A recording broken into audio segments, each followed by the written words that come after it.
around the skill set. I think the AI skills are very scarce when you look across the globe.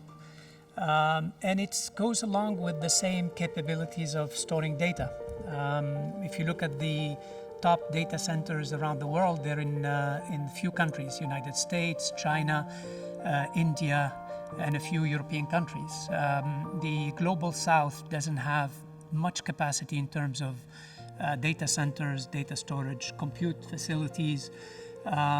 We heard last week Davos announcements of building 500 data centers for an investment of 500 billion US dollars in the United States. So certainly there is a disparity in terms of capabilities of infrastructure and skill set.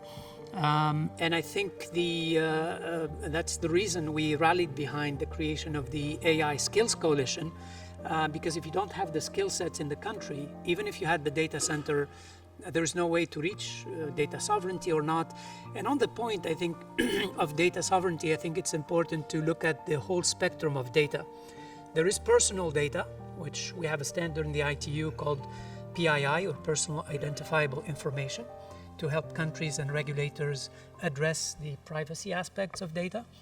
But there is other data that is not personal and does not have national security implications that the country needs to store locally, that has a lot more public good.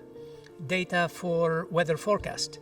Because if you have certain information about the weather and your neighbor may not have it, and we use some of the algorithms that were developed in the context of AI for Good for natural disaster management, it's actually good to share that data.